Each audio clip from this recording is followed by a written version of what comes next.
Hi,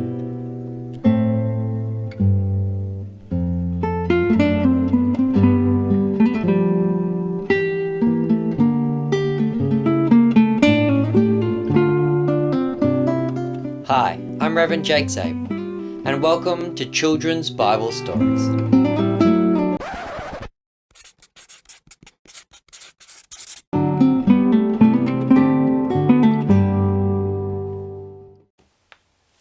Alright, children, welcome back to our Children's Bible Stories, or to be more exact, Children's Apocrypha Stories, or this one might be a little bit more of the Children's Church History Stories.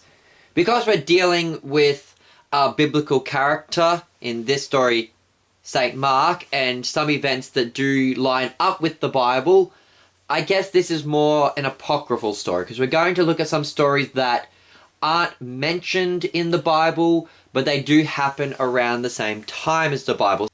So our story for today is going to be the story of Mark in Alexandria. So a while ago, we did a Bible story called Mark and the Shoemaker, which was about how Mark went down to Alexandria and he healed the hand of a shoemaker named Ananias, and then later made Ananias the Bishop of Alexandria. However, in that video, I kind of just talked about the events of Mark and Ananias, and I didn't really go much into the history and the dates, and I also didn't mention that those events didn't happen one after the other. When Mark healed Ananias, he actually left Alexandria for a while before coming back, then making Ananias bishop, and then disappearing again before coming back to Alexandria a third time. And so, in the story of Mark and the Shoemaker, we really skipped over a lot more of the broader history of Mark and just focused on the story of Mark and Ananias the Shoemaker. In this video, however, we're going to do a much more broad look at the life of St. Mark and all his trips to Alexandria, and we're going to really skip over the actual healing event of Mark and Ananias. So if you want to look at the story of Mark and the Shoemaker in more detail, you can go back and watch that video. In this video, we're going to do more the broad story of Mark's time in Alexandria. So, in order to better understand Mark's time in Alexandria, we have to go all the way back to the year 41 AD with the very first missionary journey of St. Paul. So, St. Paul was going on a missionary journey to go establish new churches and to visit some churches that had already been established, and he was going with his best mate, St. Barnabas. And Barnabas's nephew, John Mark, came with them. So Paul, Barnabas, and Mark had gone off on their first missionary journey, and they had sailed to the island of Cyprus, and then they'd sailed back to Antioch, and they were gone off from there from Paphos, and they had come to Perga in Pamphylia, and it was at that point that Mark, for whatever reason, decided that he didn't want to go on this missionary journey anymore, and he left. So this is where we come to our very first apocryphal story. So according to church tradition, in the years 42 to 43 AD, after Mark had decided to leave Paul and Barnabas, Mark ran into St. Peter. And so Mark decided to follow Peter around a bit. Peter was on his own missionary journey, visiting a bunch of churches in the Anatolia region before heading off to Rome, where Peter would go on to apparently become the first bishop of Rome. Mark would spend some time with Peter on this journey, listening to Peter preach, learning about Jesus, and according to the early church historians Papias and Eusebius, it is from here, listening to the sermons of Peter, that Mark got all the information to write his gospel.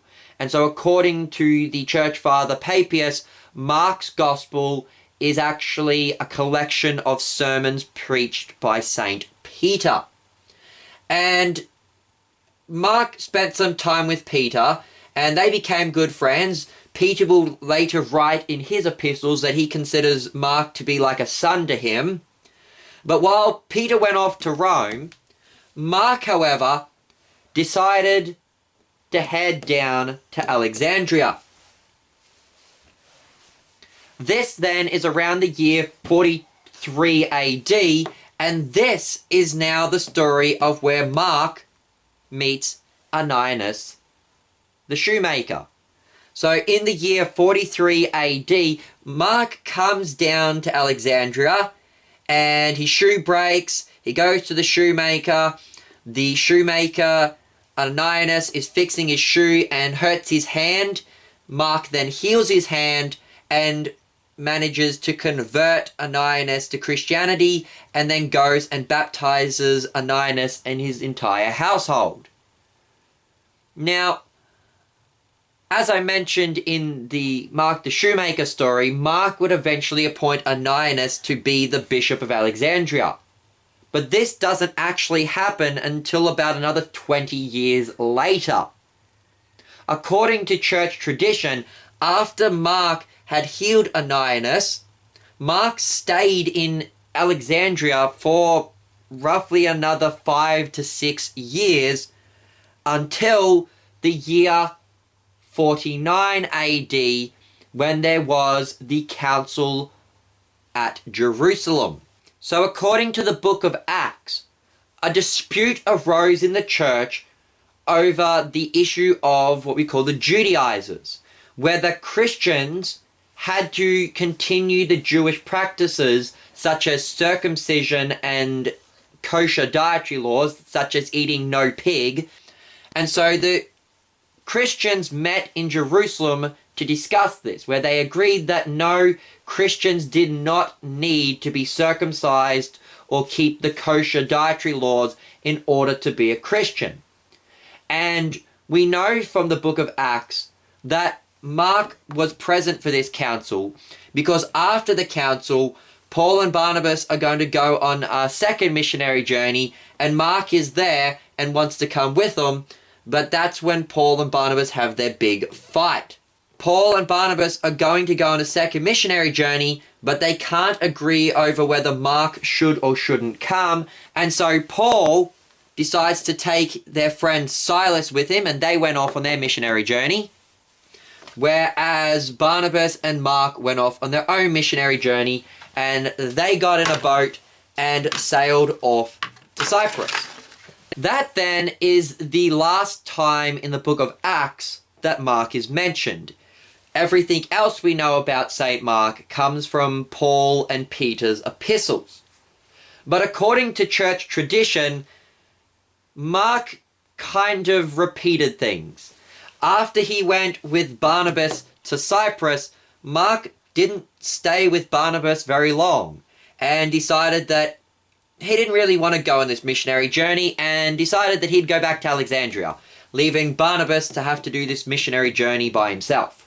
Then, according to church tradition, in the year 49-50 AD, Mark, leaving Barnabas, went all the way back to Alexandria, met back up with his friend Ananias, and Mark stayed in Alexandria for the next 12-13 years, growing the Church of Alexandria. It was then, in the year 61 AD, that St. Paul was imprisoned in Rome for the first time. And so in the year 62 AD, Mark decided to head off to Rome to visit both Paul and Peter. And it was at this time that the church, having now been well established, that Mark decided to appoint Ananias as the Bishop of Alexandria. And according to the church father Jerome, which is also quoted in the Lutheran Book of Concord, this was the beginning of the office of bishops. Now, Throughout Scripture, in places like the book of Acts and in Peter's epistles, the term bishop is used interchangeably with the terms pastor and priest or presbyter. So a pastor, a priest, a presbyter, a bishop were all the same people. But as we get into the early church, the church started to make this distinction between bishops as overseeing pastors, priest or presbyters as the ordinary pastors, and then deacons as your assisting pastors. And according to St. Jerome, and Philip Melanchthon in the Book of Concord agrees with this, Mark invented this distinction between the overseeing pastors and the regular pastors and the assisting pastors when he appointed Ananias to be the Bishop of Alexandria in order to oversee all the other pastors at Alexandria. Mark then went off to Rome. Here at Rome, Mark spent time visiting both Paul and Peter, since both Peter in his epistles and Paul in his epistles mention Mark being there in Rome with them. At this time, Mark is actually sent by St. Paul to the city of Colossae. We read about this in both the epistle to the Colossians and St. Paul's epistle to Philemon. So while Paul is imprisoned in Rome, Mark is sent off to Colossae. And so Mark is sent off to the church at Colossae, and it seems that he stays there as kind of the overseeing bishop of Colossae. During St. Paul's fourth missionary journey, Paul and his helpers Luke and Timothy and a couple other pastors go on a fourth missionary journey.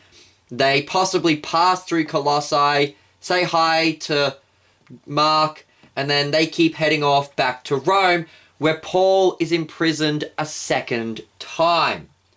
Also, during this fourth missionary journey, Paul leaves Timothy in Ephesus to be their bishop, and he also leaves Titus on Crete to be their bishop. Since we've already said Jerome states that Mark came up with the idea of bishops when he established Ananias as the bishop of Alexandria, it is possible that St. Paul got the idea to leave Timothy and Titus as bishops from Mark. And so Paul and Luke head off to Rome, where Paul is imprisoned a second time. And in Paul's second epistle to Timothy, Paul writes how his end is near. He's not going to be released from prison a second time. He is going to be put to death by Caesar Nero.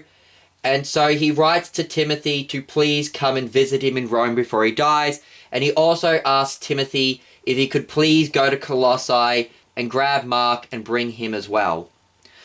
And so Mark, Timothy, and Luke all come to see Paul in Rome before he dies.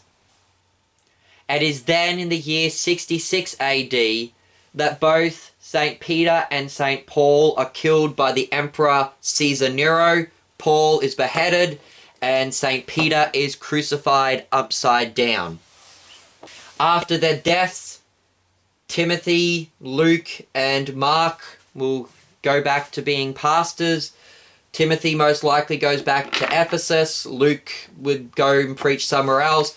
And Mark, however, decides not to go back to Colossae, but decides instead he's going to go back to Alexandria and visit Ananias. And so, after the death of Peter and Paul, Mark heads back to Alexandria. He visits Bishop Ananias and sees how he's going. He sees how the church in Alexandria is going. Mark just sticks around in Alexandria, preaching, teaching, until the year 68 AD, when some of the local pagan priests get annoyed by Mark's preaching, and so they have Mark arrested, and as punishment, he is tied behind a horse, and the horse drags him to his death. And that then, children, is the story of Mark in Alexandria. I know it's a bit longer of a story. We've covered about nearly 30 years of history here, and we've covered everything from Paul's first, second, and fourth missionary journeys, his first and second arrests, the Council of Jerusalem. So we've covered quite a lot of topics in this video. So I know it's a bit longer than normal, but we've covered quite a lot of important theological and historical events in which Saint Mark was involved. So I hope you've enjoyed this story about the life of Saint Mark. I've been your host, Reverend Jake Zabel. Goodbye and God bless.